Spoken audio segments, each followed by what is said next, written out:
What's going on, everybody, and welcome back to a brand new episode on my channel. As always, I'm Jane. Today, guys, I'm just talking briefly about Creed 2. Of course, I saw it. Of course, I'm a huge Rocky fan. And guys, it was a little busy last week, especially with the holidays and Thanksgiving, but I did see it, and I do have to give my quick thoughts. There might be spoilers in this video, so you've been warned, but let's jump right into it. So the second film in the Creed series does it justice to the first entry again, and the continuation of this Rocky series is just getting better and better. It's like a fine wine. Every new movie, they're aging with perfection.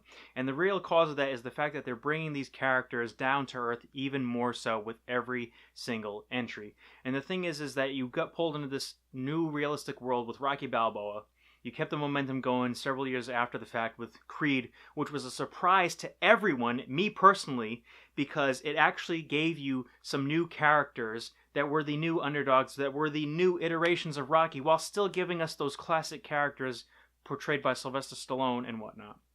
Now, the thing is that with Creed 2, it does have a slight bit of absence and suffer a little bit from Ryan Coogler not being there, but Steve Carell, I think that's your name, and I'm sorry if I messed it up. You did a fantastic job, because what it sacrifices, it gains so much more in the fact that it does still have a little bit of that Coogler-esque tone, but it does gain a little bit of that bigger than life feeling. And especially with the boxing matches, they feel a lot more extravagant and a little bit bigger in the fact of how they filmed them and actually shot the film and added to the depth and whatnot of the other characters, including the return of Ivan Drago, who was just this write-off supervillain, basically, in Rocky IV. This kind of numb, very cold villain, and he's being portrayed by Dolph Lundgren, who is seasoned as an action star and actually gaining more acting chops as time is going on. Did you catch him in Arrow? Typically, I would have thought this would have been the story for the third entry in a trilogy that they would have tried milking.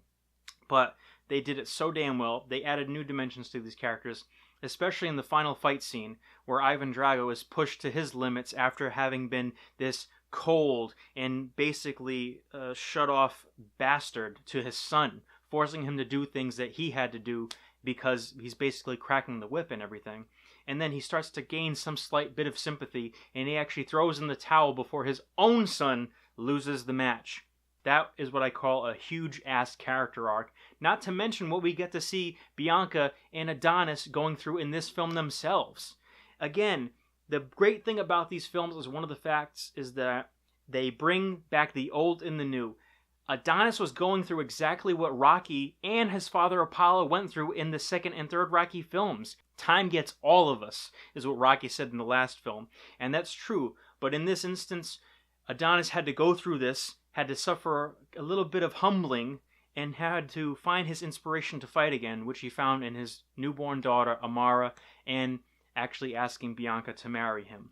And guys, again, the way the story's being told, the way the production is run, and the fact that we still see familiar faces and more continuations of these drawn-out storylines in Rocky's camp, it makes it all the sweeter.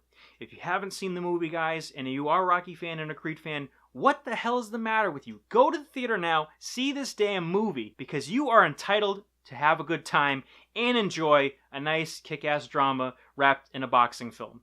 I would give this film a 4.5 out of 5 stars. Well executed, does great with the source material, continues it yet again in a sensible way, and something that makes you feel some type of emotion, evoking nostalgia and breaking new ground in a Rocky series. I can't believe the Rocky Creed series has such longevity and it's been going on this well. And Michael B. Jordan and all the cast, and especially your boy Sly Stallone, bring it. But anyway, guys, I can't recommend it enough. If you've seen the film, please let me know down below what your favorite part of the film was. Like, comment, subscribe, and if you like this video, please do make sure you do subscribe. And if you are subscribed, make sure you do hit that bell button. That way you never miss a moment of my content. As always, I'm Jay, guys. Take care. Bye.